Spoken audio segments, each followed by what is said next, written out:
warahmatullahi wabarakatuh. Selamat pagi anak-anak semua. Perkenalkan, Ibu adalah guru PL dari pengganti guru sosiologi kalian. Sebelumnya itu Ibu Farah. Di sini perkenalkan, nama Ibu Tasya Martasari, biasa dipanggil Ibu Tasya, Ibu Taca. Kemudian Ibu berasal dari Prodi Pendidikan Sosiologi yang tentunya dari Universitas Negeri Padang. Oke. Baiklah, sebelum di sini ada yang mau bertanya nggak tentang Ibu? Oke, silakan Aziz. Baik. Suku Ibu Melayu, ada nggak yang satu suku sama Ibu? Oke, ada. Oke, baik. Di sini sebelum kita memulai pelajaran, baiknya kita berdoa terlebih dahulu. Baiklah, berdoa dimulai. Oke, Anda semua, di sini Ibu akan mengabsen. Bagi yang terpanggil namanya, tolong angkat tangan ya. Aziz, Ira, Vano. Oke, baik, semuanya hadir. Terima kasih Ananda. Baiklah, di sini kita akan belajar mengenai materi. Sebelum itu, Ibu kan sudah mengganti guru pelajaran sosiologi kalian. Di sini Ibu akan sedikit merevisi dari aturan-aturan. Yang pertama, kita itu masuk jam 7.30. Masuk jam 7.30, kemudian Ibu toleransi kita masuk telatnya sekitar 15 menit. Kemudian yang kedua, kita tidak boleh, Anda tidak boleh untuk keluar masuk kecuali Ibu yang mengizinkan. Kemudian apabila ada tugas, kerjakan. Oke, baiklah Anda semua, di sini kita akan belajar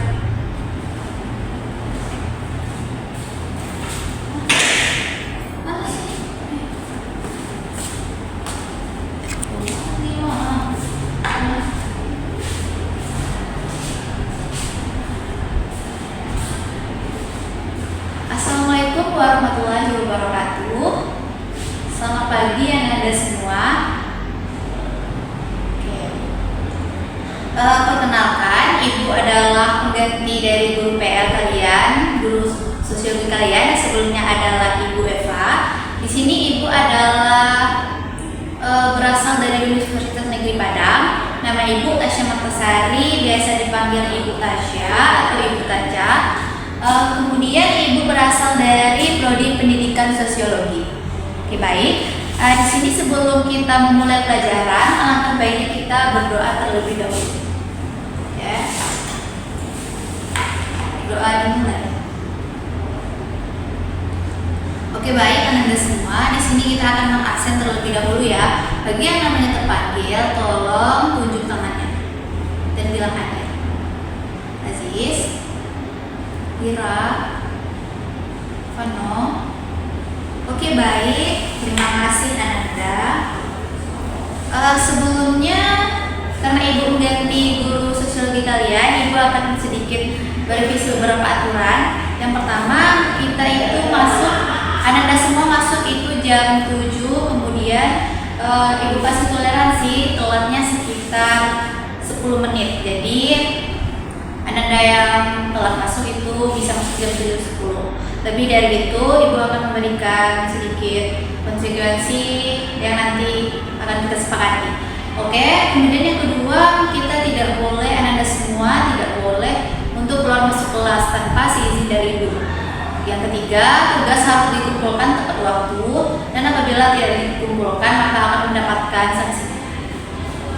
Oke, baik, di sini pada pertemuan pertama kali dengan Ibu, di sini kita akan membahas mengenai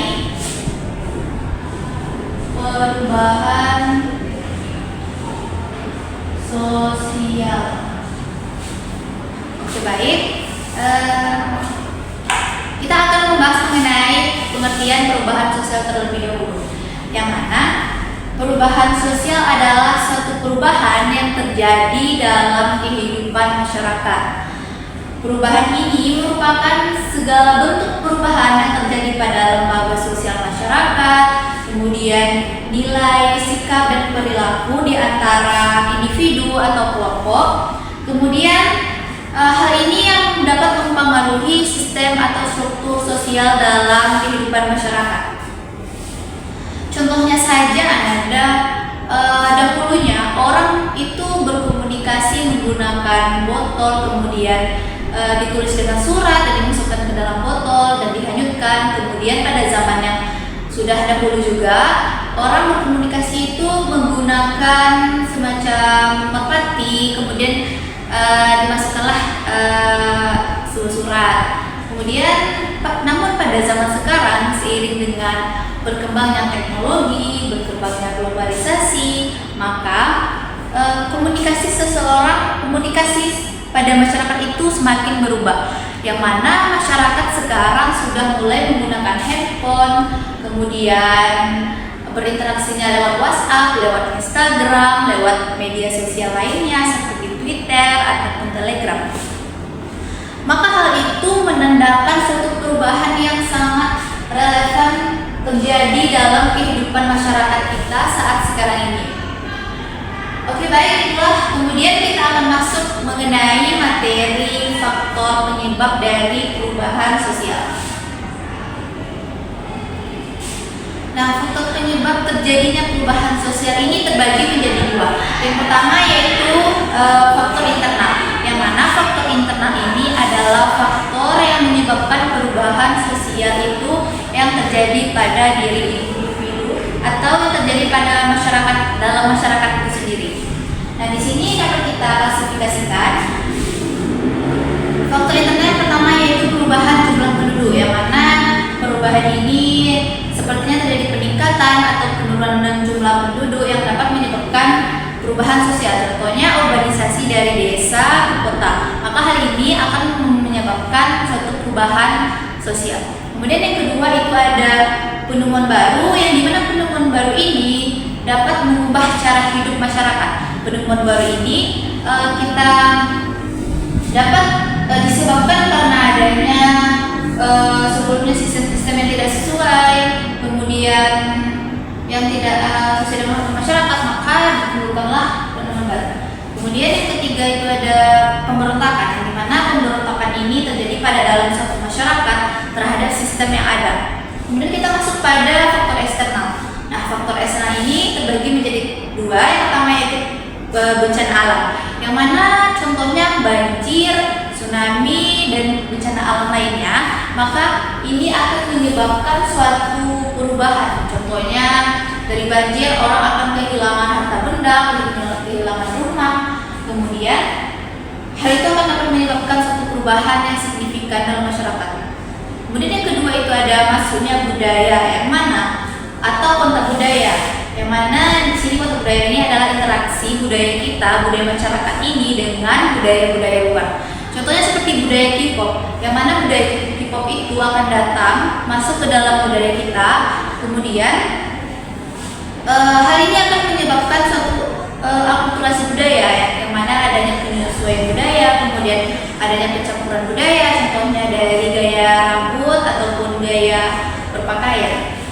Oke, baik, di sini Ibu mau bertanya nih sama Anda semua, masih ada yang ingat nggak apa itu faktor perbedaan kemudian klasifikasi antara faktor internal dan faktor eksternal yang menyebabkan perubahan sosial? Oke, baik, Aziz silakan. Oke, benar sekali. Tapi ada yang kurang sedikit, tapi bagus banget jawabannya.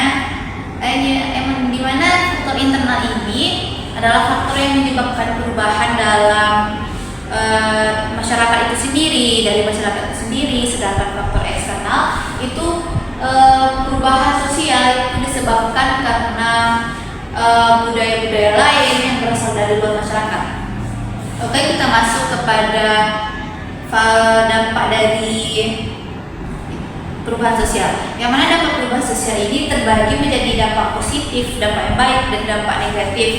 Nah, dampak positif ini contohnya meningkatnya efisiensi pekerjaan. Contohnya di sini adalah seperti dulunya menggunakan seperti kerbau untuk membajak sawah. Sekarang orang sudah menggunakan traktor, dan hal itu akan memudahkan efisiensi dan efektivitas kerja dan membuat petani ini akan bekerja dalam waktu yang sangat singkat. Kemudian yang kedua itu ada dampak negatif.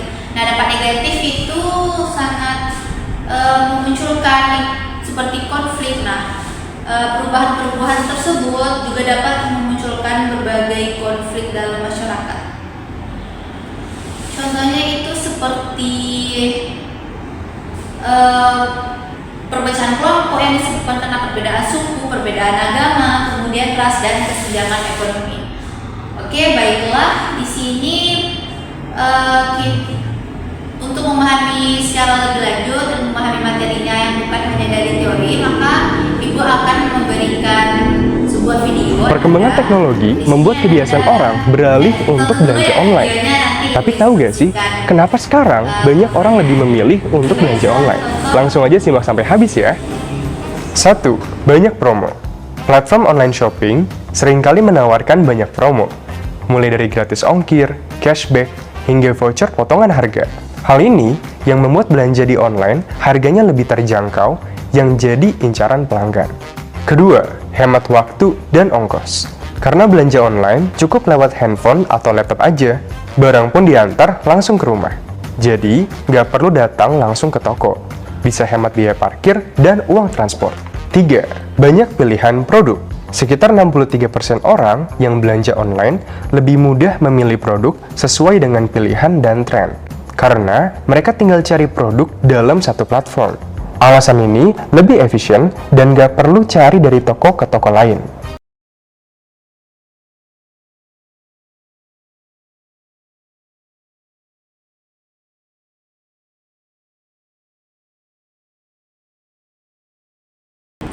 Oke Ananda, Ibu akan memberikan waktu selama 3 menit. Pertanyaannya hanya satu saja. Yang pertama hanya satu saja, yaitu apa perubahan sosial yang Ananda lihat dari video di atas, dan deskripsikan apa yang Anda tahu.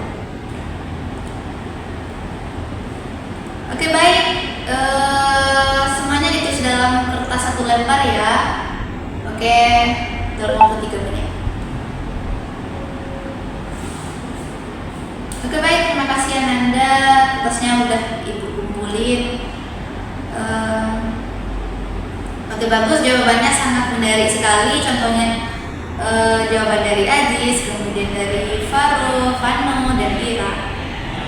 Nah, betul sekali Ananda bahwa yang dilihat dari video tersebut adalah suatu bentuk dari perubahan sosial yang dimana orang dahulunya itu belanja seperti di warung, kemudian sekarang orang itu berbelanja hanya dengan melihat HP, hanya dengan belanja lewat Instagram, lewat Shopee. Nah, maka itu akan memberikan perubahan sosial. Karena hal itu juga memberikan keuntungan ya bagi kita untuk berbelanja. Oke, baik. Di sini untuk mengakhiri dari materi kita, maka Ibu akan memberikan satu tugas, yang dimana tugas ini adalah mind mapping untuk pertemuan berikutnya ya Anda.